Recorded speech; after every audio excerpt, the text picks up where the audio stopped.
Hey, this is the Antisocial Socialite back at it again. Shout out to all the wonderful new subscribers and returning friends. Welcome. If you are new to the channel, you have not yet subscribed. What are you waiting for, darling? Hit that subscribe button, smash that notification bell. So when I get to running this mouth, baby, you are in the loop. Shout out to all the wonderful new subscribers. Thank you so much to everybody who has been sharing the content. And obviously, follow me on Twitter, Instagram, and Discord. I want to give a big shout out to Gemini on Instagram. He sent this to me, and I realized it's quite a popular video that's actually going around. I didn't realize so many people were actually going to cover it, but this was a very interesting video. One of the reasons why I want to add my 2 cents to the situation is because, funnily enough, before he sent me this video, maybe the day before yesterday, I was already thinking about doing a short video on pretty much this same topic, the concept of what does a woman bring to the table. I know that recently that was a big conversation. There's a YouTube channel and a platform. It's like a group of men and women that come together. I know Blue Jasmine has been on that show a number of times. And this situation with what do you bring to the table came up, and a lot of people were talking about, the women were saying, different things. It's a very contentious question. What do you bring to the table? One of the reasons why I wanted to do the video is because the question in and of itself, as much as I kind of understand why people make the statement or ask the question, to an extent, it's not a very clear question. Because what do you bring to the table, really and truly, is too vague. It's too broad. It's too open. Okay? Because what one person brings to the table that a person will value, another person could bring the exact same thing to the quote unquote table and it be of no real value. So the question is too open-ended for it really to be answered properly. So when Gemini sent me this video via Instagram, it was kind of funny hearing this lady kind of spell out what I wanted to say in no uncertain words. So without further ado, let's get into it and then we can discuss. So the point of me making this live was basically I realized today that I have nothing to offer a man. Nothing. And I feel like it took me 32 years to realize it, because I just found that out today. So I was today years old when I realized it. And then it took me a lot of pride swallowing to be able to admit it. I'm going to tell you why I feel the way I feel. This is not based off anyone else. This is only based off myself. But I just wanted to share it just in case it may help somebody else.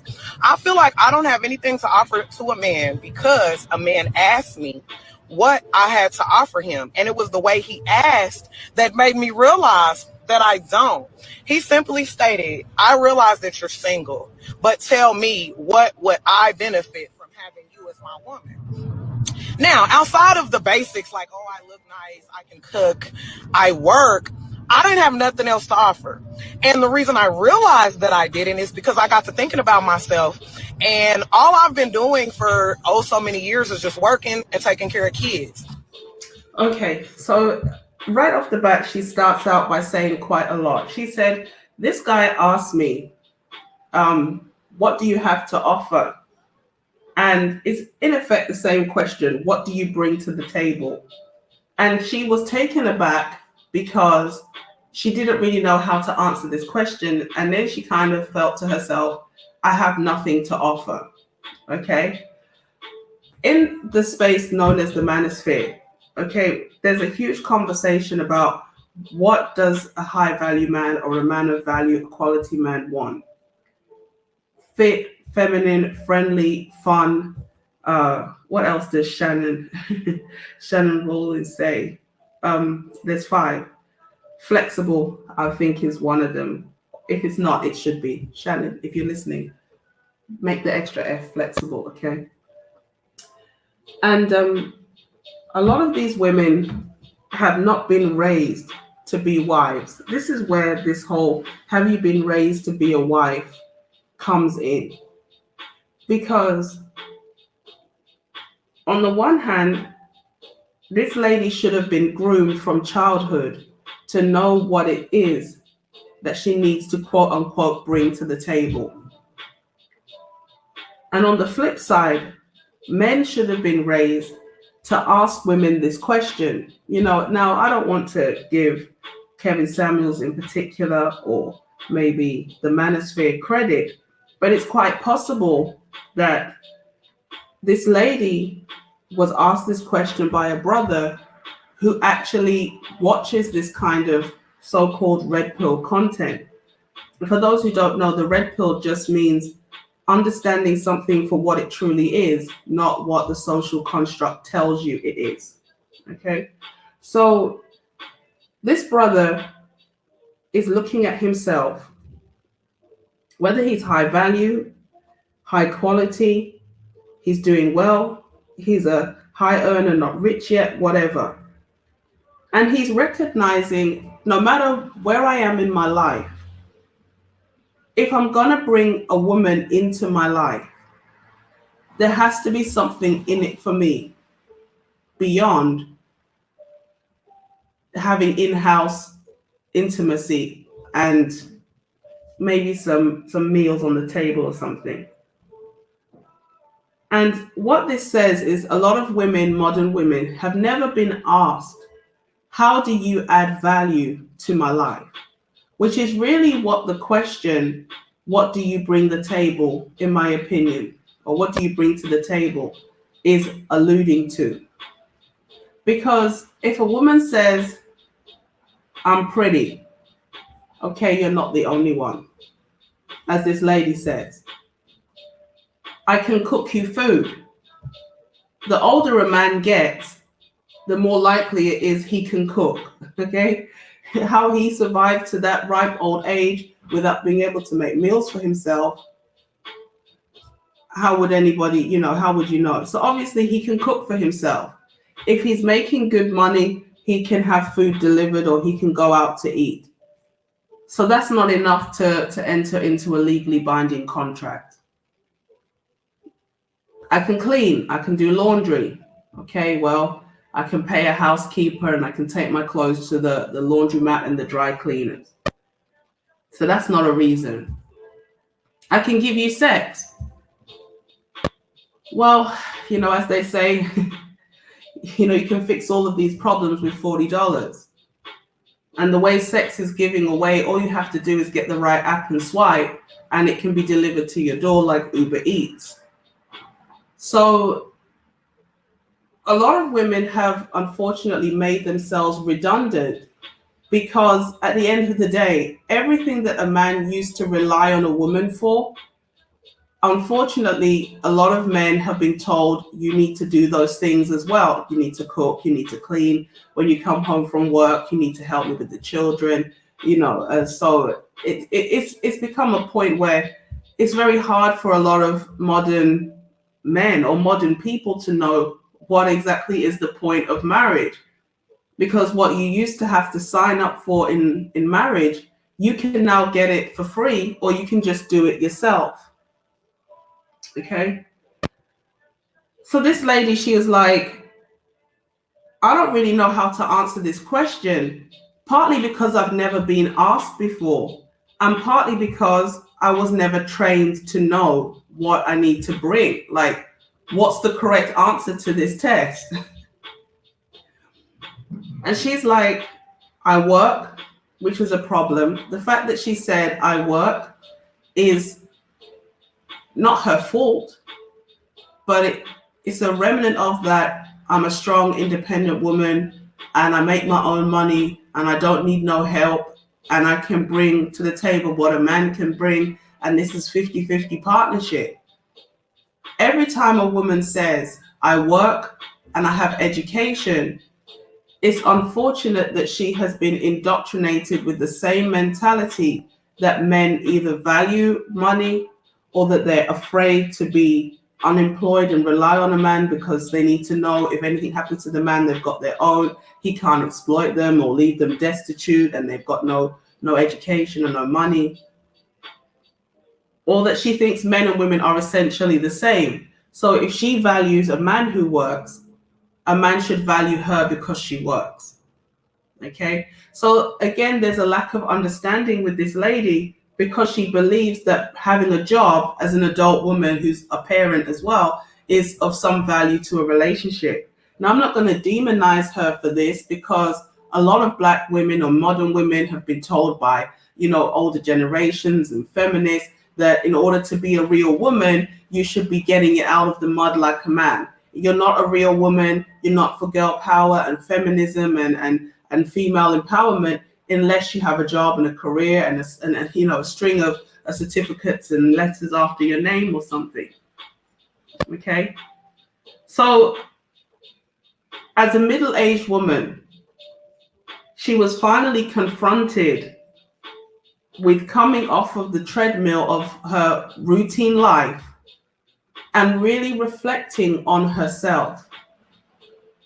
And I'm assuming that, she's probably dating. That's why the guy is asking her this question. And this is what courting is, going back and forth, asking each other real deep questions so you can get a good feel of who this person is and whether you're compatible. And she realized after a number of failed relationships, some children existing till 32 years of age, that she doesn't know herself, she doesn't know what she's into, and she doesn't know how to live and work with a man. She was able to work with a man long enough to produce a child, but not to have something deep and meaningful. Okay? I don't know necessarily what I'm into, so there goes hobbies. I'm not necessarily sure my feminine level of energy because majority of my relationships, I wore the pants. Okay, so she said, I don't know my interests and hobbies. One of the first videos I did where I actually had like some imagery was a video called Are Black Women Fun Enough for High Value Men? It just is what it is, okay? I think a lot of the time Black people are shamed by other Black people. And this video is applicable to people of all races, but over here we're looking definitely at things to do with the Black community. And a lot of the time Black people are shamed for doing things that are not stereotypically Black, quote unquote. Black people want to do something outside of barbecues and roller skating, and it's seen as trying to be white. Okay? We don't know how old this lady's children are, but if she's 32, maybe she had her children, I don't know how long ago. I would imagine that they're at least about 10. I don't know why, but I just feel like her children are not infants, but they're a decent age, which means doing things like having interests and hobbies probably has to now take a back seat because financially and time-wise, she's just not in a position to invest in herself like that. She may not have time to invest in pampering herself. Maybe she never was told it's okay to have interests and hobbies. Like, even if she had to put everything on the back burner, she should remember, before I had these children, I used to love doing whatever. The fact that she's like, I don't really know myself is a problem. And it reflects in kind of, if you don't know who you are, then you're going to be open to any kind of suggestion. It's like people who don't stand for anything will fall for anything. Or it's like the scripture would say, don't be like a ship tossed to and fro by every wind of doctrine. When we are not aware of who we are and what we want out of our lives, it's very easy for us to be carried along by all kinds of suggestions. And so this lady at the age of 32 has made a lot of decisions, maybe temporary emotions that led to permanent outcomes. And she's having to take a step back and look at who she is, what she has, what she's done, and where she's going to go from this point onwards. So she says, I don't have any interests and hobbies. So what can we learn from this? Start having some interests and hobbies, because interests and hobbies are a great way to meet new people, And it's a way to find out what you value. It's a way to change up your circle. And obviously, it's a way to develop character, maybe competitiveness, creativity. It gives you a sense of pride. It makes you feel good about yourself. Having a hobby or something is not necessarily about being a master. It's about saying, outside of everything I have to do, this is something I can just do because it gives me pleasure. It gives me joy. I feel relaxed when I do this. I'm proud that I started something and I'm finishing it, whatever it is. So if you meet somebody and they ask you, which is something job interviews used to do, I don't know if they still do, what are your interests and hobbies? You have additional aspects of your character to bring to the table because you're working those different parts of your character.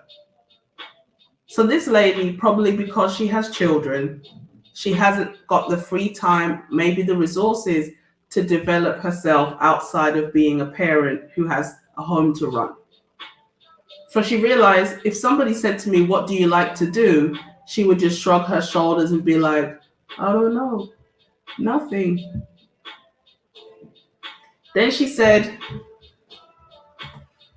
come in and you're sitting and you're eating my food and you're not providing any of it. Not enough. I can't honestly say I can offer you a nurturing environment because I'm too frustrated about the children that I have and the lack of help that I have with them. Okay, so again, I know this is a contentious subject. People hate talking about the whole single mother conversation. But again, it's like this lady has these children and she's automatically going to go into masculine energy because she has to dominate. She has to rule the house. She has to be aggressive to make money. She has to be a provider. She has to be the protector. She has to be the leader. She has to be the final decision maker. And so her energy is too depleted in order to say, I can create an environment of being a nurturing woman. Now, is it possible that she couldn't be a nurturing woman? Yeah, she could be, because once you merge your life with a man, things are supposed to get easier. It's not supposed to be that when you get into a relationship, things are equally or more difficult. And that's why she said, when I'm in my relationships, I don't know my feminine energy because I usually wear the pants. So again, this is a great epiphany that she's come to. She operates in a lot of masculine energy. And as a woman who is dominant, she's going to attract men who are submissive. As a woman who is leading, she's going to attract men who follow. And because she probably has her own things, her own car, home, whether she owns them or she rents them, the bottom line is when she signed that contract, it's her name. She's got her children, she's got a fixed set of routines and things she has to do. She owns things. She is independent. When you bring a submissive, I don't want to say the word beta, but a man who is more looking to be led than to lead into her situation, it's not surprising that a lot of the times she ends up overpowering the guy. Or the guy just falls back and lets her lead because she wants him to almost be an accessory to her life. She's not bringing a man in to be the leader. Or because of her situation, and this is not to demonize her, the men that she can attract are men who are looking for someone who's going to provide for them. The so-called homosexuals, the guys who have nowhere to stay, the guys who are financially down and out, and they see her as an opportunity to basically come up. And so it's not hard for them to fall into this role where she becomes the husband and he becomes the wife, because the guy sees a ready-made house. He is the proverbial Goldilocks, and she is one of the bears with some porridge on the table and a nice bed to lay in. And so unfortunately, yes, a woman who is in that mode is going to attract more men who are looking to be provided for than to provide. And if she is very dominant, if she is very masculine, if she is not used to following, even if she were to attract a high value man, a high quality man who wanted to lead, would she be able to relinquish the power that she has in order to follow his lead? So, in a lot of instances, she's going to run off these men who she should really be trying to be with because she's not used to not being in the driver's seat of the situation, which is only going to leave the men who will cheerlead her having two jobs while he stays at home and sleeps on the couch. So when she said, I'm used to being in these relationships where I wear the pants, it's partly because of what you're attracting and also what you choose to keep around you. If you want to be the leader as the woman, unfortunately, the man is either going to be fighting you and he might leave, or he's going to be the follower. In which case you can't respect him because he's the docile one, he's the submissive husband. And so the relationship is going to fizzle out because it feels unnatural having a house husband. Okay, so the fact that she has a very independent life is causing her to unfortunately filter out a lot of the men that she should be trying to get behind. But she's so unfamiliar with following the leadership of a man and relinquishing power. She's only opening herself up to the kind of men she really should be avoiding. So it's like I can't necessarily be so nurturing to you when I'm frustrated at the amount of nurturing that I'm already doing. So therefore, I know I can't offer you that. I don't believe that she couldn't offer a man nurturing. I just believe that a lot of people, they have the word submission wrong. The word submission means to trust. It means that you are relinquishing your power, you are letting another person lead, and you are trusting their leadership. So what does that mean? It means that if you have a husband and he says, I know this is a long shot, but I've got a job, it's on the other side of the country or in another country, and we leave next week, you're like, okay, honey, you've said things like this before and you've come through. We've never done this before, but I'm trusting you. That's what submission means. It's about trust. And so if this lady, again, has been living a very independent life for a long time, the only person she really believes she probably can trust is herself. And so she's saying, I'm doing a lot of nurturing. As a single parent, how much nurturing can you really do? Because you've still got to, give yourself a little bit of time. You've got to work. You've got the house to run. And so are you nurturing your kids or are you maintaining them? That's another conversation for another day. But okay, again, if you have a husband, if you have a spouse, when you get married, the responsibility is supposed to be shared. But in her mind, she still sees having a man as almost like an additional child. And that's a problem. This is a lack of understanding of what a man brings and what she should be doing with him. It should be, my job gets halved because now I'm sharing the responsibility with another person. But because she's so accustomed to doing everything on her own, even though the man is supposed to make life easier, she still can't understand that the man is supposed to bear the bulk of the responsibility. My job is just to follow him. My job is just to submit and to trust him. So she says she can't nurture a man, but every man's desires for nurturing is going to look different. Some men, they just want you to bring them a beer. For some men, it's going to be a home-cooked meal. For others, it's going to be more or less. So you don't know that because you're not in the situation. But anyway. For cooking for you, but then to me it comes at a price, because if you're coming and you're sitting and you're eating my food and you're not providing any of it, I'm a feel away. Okay, so I'm going to do another video on this. I'm not really keen on using April Mason's content, but when she said this, it brought me back to the whole point that I kind of missed in the last live stream about this whole thing of fixing your man a plate. Okay? With all due respect, I'm not accusing, But to me, it seems like this woman is constantly dating broke men. If you have, I mean, how many people cook and we cook too much? You know, you're cooking for one person or you're cooking for a couple of people, and then you end up cooking for like half an army or something. So if you make food, either you have a shortage of food or, you know, you just don't want to be generous with the food or what, because usually there's surplus, there's more than what you need, which means you could offer that man a plate. Now, if he's consistently at your table and he's not contributing, then there's a problem.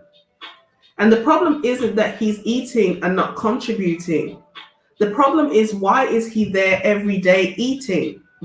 Okay, so I'm going to go into that a bit more in the next video. But the bottom line is this: why are you cooking food every day for a man who is not your husband?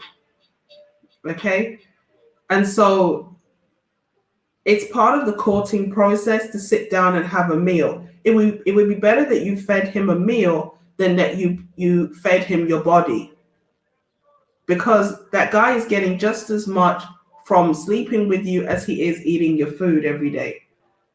So the fact that she says, I'm going to feel a type of way if you're coming to my house every day and eating my food, again, this is a little bit of a scarcity mindset, but it also is reflective of the kind of men she typically dates. Okay, she typically dates men who cannot provide a meal. She's the one going to work, 2 jobs, she got the kids to care for, and then she's got this parasite. Okay, so now I'm offering you bitterness. That's not anything a man wants. Why would you want a bitter female? Well, I'm bitter because of my own merits. So it's not your job to fix the bitterness. It's my job to fix.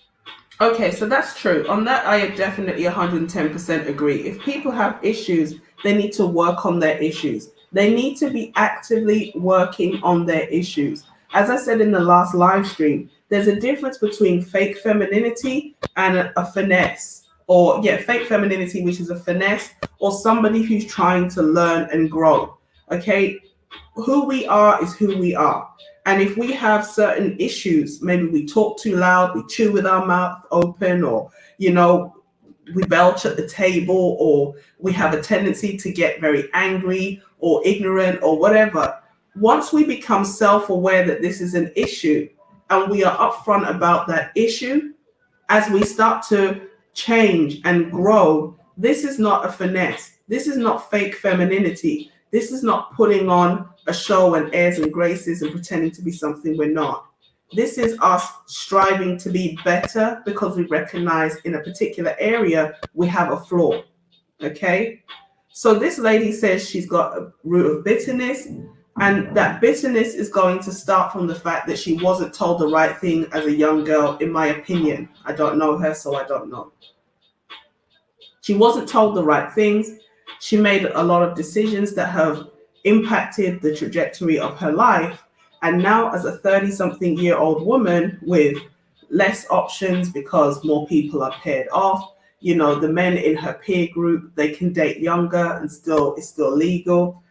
She's got children, dependent children, which some people are not going to want to take on. She's realized, waking up at 32 years of age, what have I got to offer and what have I got to show for all of the decisions I've made?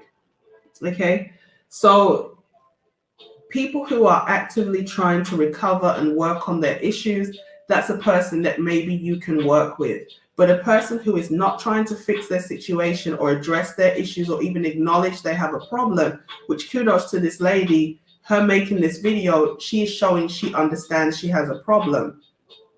Definitely, this is somebody that you could work with. As much as I want a man to come to me ready, able to provide, work, and handle himself, I think that me as a female, I need to have my emotions in check, because if a man wants peace, I don't have any, because I'm frustrated. I'm bitter, I'm emotional, I'm upset. So I made this video because today I realized that I don't have anything to offer a man outside of good looks. And I learned that I don't want a man for just his looks. So how can I be so selfish and only offer a bare minimum and expect so much? That is Okay, so I don't know what so much she's talking about, because she just mentioned looks. Okay, she said provide, protect. Again, it's crazy to say you want a man to provide and protect, but at the beginning of the video, you said what I bring to the table is, my looks and I work. Okay, so a lot of modern women, because they're in their masculine energy, they've been raised to think like men. They've been told that men and women are essentially the same. Therefore, whatever a man what you're looking for in a man, that's what you should look for as a woman.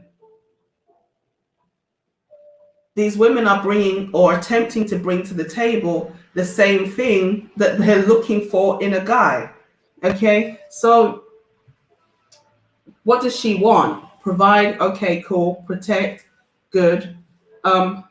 Notice she didn't say leadership. And then she said, I don't want a man for looks. Again, I'm not saying this is something that's unique to the Black community, but this is definitely something that we see a lot in Western women, and especially in the Black community, how high male appearance and looks and image is pedestalized. When you ask women, what are the top 3 things you look for in a man? Unfortunately, a lot of the things are going to be very superficial. And that's why people are having very disastrous results, because they're not digging deep to find out who this person is. They're attracted to the outer shell and they don't know who they're really dealing with. And as a result, they're getting far down the road or getting very invested and entangled with basically a stranger. They look good, they maybe have a little look good on paper, but once you dig a bit deeper, this is not a person you can build something long term with. And so she's saying, I don't want a man just for his looks, but you shouldn't be dating a man for his looks in the first place. I'm not saying that you should date men who you are not sexually attracted to, that you don't find them physically appealing, because of course, we're all getting older and uglier. So if they start out bad, it's only going to get worse. Okay. But prioritizing looks, swag, image is a surefire recipe for disaster. Some unfair shit. Now, I don't know about all these other females. Other females may not agree or even feel the way I feel about the children that I have and the lack of help that I have with them. So it's like I can't necessarily be so nurturing to you when I'm frustrated at the amount of nurturing that I'm already doing. So therefore, I know I can't offer you that. I can offer cooking for you, but then to me, it comes at a price, because if you're coming and you're sitting and you're eating my food and you're not providing any of it, I'm a feel away. So now I'm offering you bitterness. That's not anything a man wants. Why would you want a bitter female? Well, I'm bitter because of my own merits. So it's not your job to fix the bitterness. It's my job to fix. As much as I want a man to come to me ready, able to provide, work, and handle himself, I think that me as a female, I need to have my emotions in check, because if a man wants peace, I don't have any, because I'm frustrated. I'm bitter, I'm emotional, I'm upset. So I made this video because today I realized that I don't have anything to offer a man outside of good looks. And I learned that I don't want a man for just his looks. So how can I be so selfish and only offer a bare minimum and expect so much? That is some unfair shit. Now, I don't know about all these other females. Other females may not agree or even feel the way I feel. But I know me. I know the man that I'm looking for and wanting. I'm not even half of him. So the reason that I'm even talking about all of this is because I watched a video that Steve Harvey had a while ago.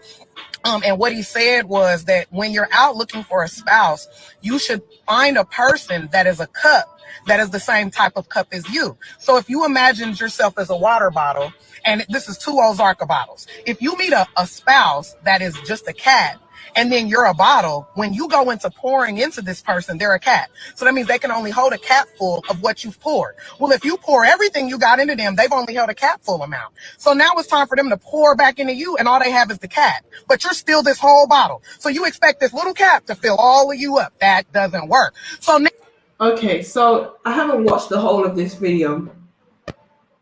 And what Steve Harvey said, there's an element of truth to it, and there's also an error in here. So let's work with the element of truth.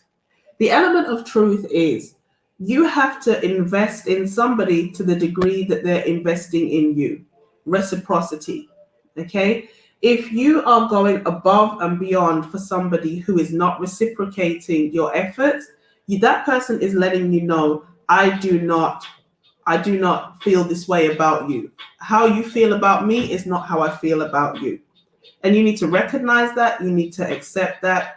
I always say 99.9 recurring percent of people on this planet, we are not compatible with them for one reason or another.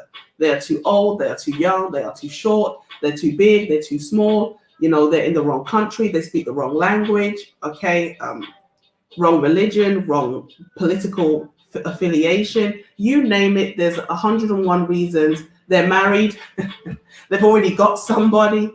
There's 101 reasons why the vast majority of people on this planet we are not compatible with. Okay. And one of the things is that person doesn't feel the same way about us. Okay. But the error comes in that men and women are not equal and we are not the same. We are designed to be complementary to each other. So a water bottle is looking for a cap, and a cap is looking for a water bottle because two water bottles cannot mesh, they cannot fuse and become one.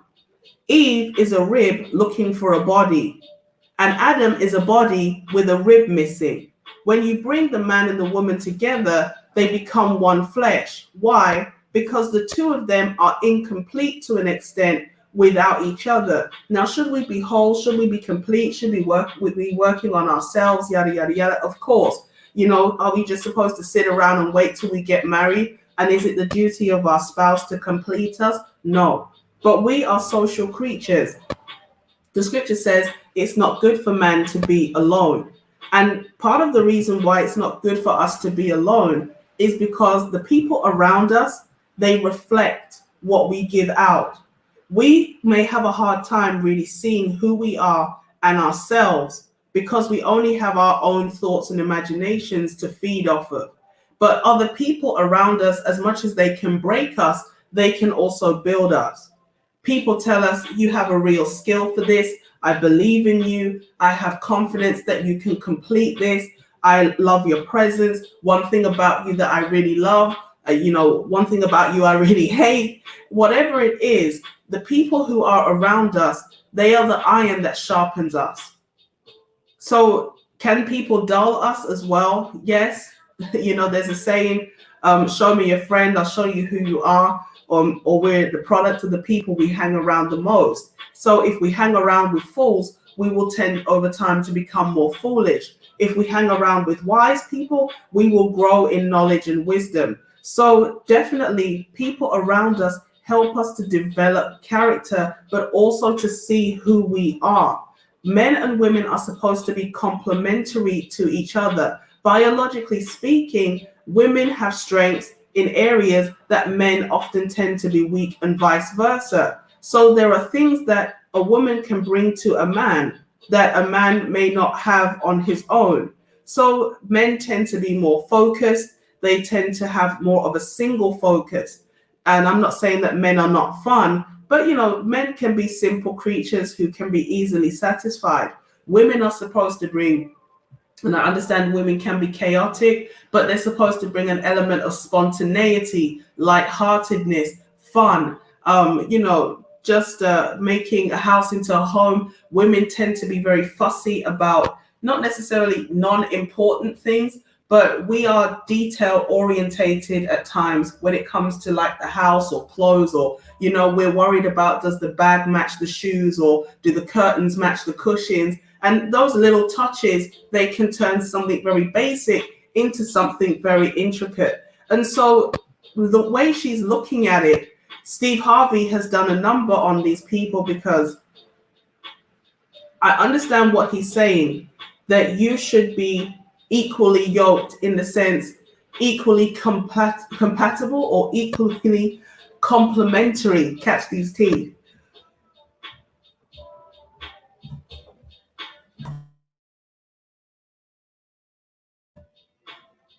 what you bring to the table and what the man brings to the table is not going to be equal in the terms of the same, but it should be equal in value. For example, I was in a relationship, a long-term relationship with a brother once, and he was very frugal. I've mentioned this before. And I'm like, oh, the money's burning a hole in my pocket. And, he was like, you need to calm down. You need to be more, mindful how you spend money. I'm female. What can I say? If I see a shop, I got to buy. Okay. But then he was like, oh, I've got this last money and blah, blah, blah. And I'm just like, you can afford to spend it. Or like, don't buy the most inexpensive items. Sometimes you can treat yourself. So although for the most part we were okay with money, I helped him to be a bit more of a spender, and he helped me to calm my spending down and not just be like, I can afford this, I like it, I've got the impulse, just buy it, okay? Think twice before you buy, okay? So this is the ways in which partners, they sharpen each other. It's supposed to be a situation where your partner makes you better, not because you cannot be a decent person without them, but because there's something about having somebody who you care about and respect, giving you information, giving you a view of yourself that is going to make you think, okay, in this area, because I love you, because I care about you, I need to work on this because it's causing a problem. So this lady, what she just said about Now I'm realizing I've been walking around feeling like a bottle, but really I'm a cat. She's a bottle, she thought she was a bottle when she was a cat. It's just because having not developed her personal character, not having invested in herself, getting to know herself and filling her life with things. And obviously there's a danger. The more you fill your life, maybe the harder it is to bring somebody into her life. Okay. So the fact that she is a cat, in some respects, is not a bad thing. Because if there's lots of things in your life you haven't experienced, the only word you really need at this point is yes. Okay? Do you want to go hang gliding? Yes. Do you want to go rock climbing? Yes. Do you want to go snorkeling? Yes. Do you want to go to the theater? Yes. Do you want to go to dinner? Yes. Do you want to come to Thanksgiving? Yes. Whatever it is, the answer is yes. The fact that she hasn't done a lot of things is one of the reasons why more and more men are becoming vocal about saying we like dating younger women. They are easier to impress. And I understand that some women, they may feel like, oh, that's predatory, that's creepy. But no, the bottom line is this. Men take pride in knowing they were able to give you something no other man could. So this lady, despite the fact that I understand where she's coming from, she actually has something going for her, which is the fact that she is life inexperienced. Yes, you know what it feels like to run a home, pay some bills, raise some kids, and keep a job. Okay, that's fine. But when it comes to that aspect of her personality, a man could come in and sweep her off her feet. This is actually something quite valuable, because one of the reasons why modern women struggle to date is because they are so inflexible, and because they are so, I've been there, done that, got the t-shirt, and now it's on eBay. Okay, they've got the t-shirt, they've been abroad, they've got a nice car, they've got a nice house. It's hard to impress them. It's hard for them to be grateful, because everything you do for them, they look at it like, I could have done this for myself, probably better, bigger anyway. And so this lady, what she thinks is a weakness, in some respects is actually a strength, because there are so many things she hasn't experienced. She can go and create a whole host of memories with the man that she does settle down with. So when I looked at this, I understand where she's coming from, but there is a silver lining to this cloud type situation. Okay, so yes, she is a cat, but what she has, or what she potentially could have, is receptivity. What men want is cooperation. they want peace. And if she's willing to say yes, to follow and to understand where he's coming from, that is probably one of the biggest things she can bring to the table once she gets out of the mindset that the man she brings into her life is actually is not another child. The problem she has is, unfortunately, because she's dominating, she's attracting too many weak men.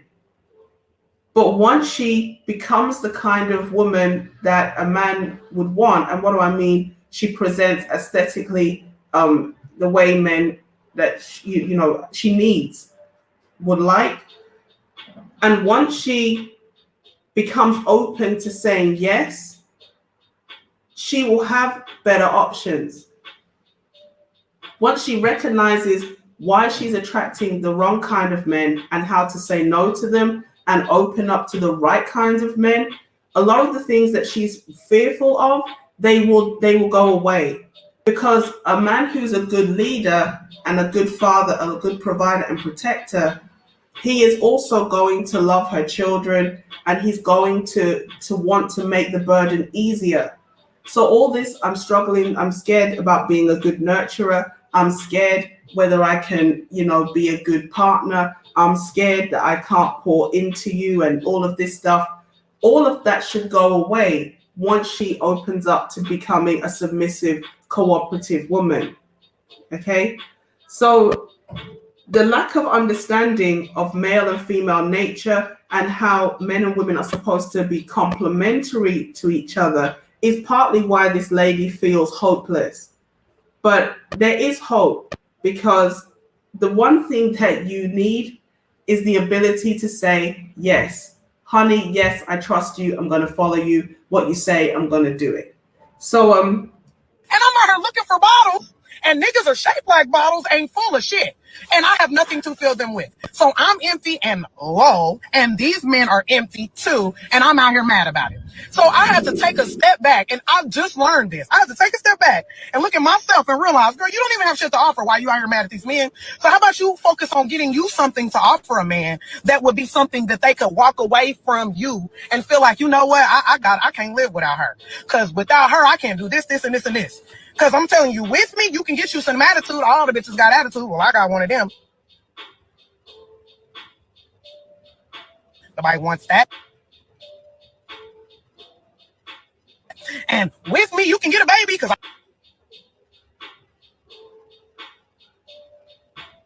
I seem to make those. But all the bitches do that. So what about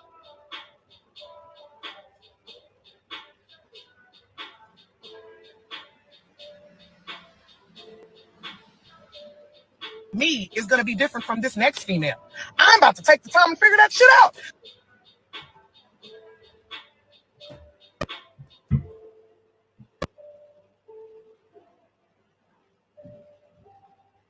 So I just want to share with y'all that some of us ladies may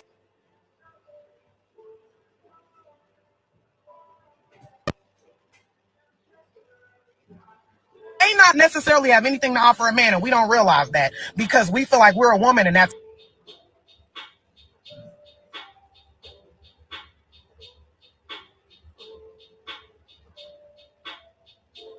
enough. But if you want a man to be more than just a nigga, then you gonna kind of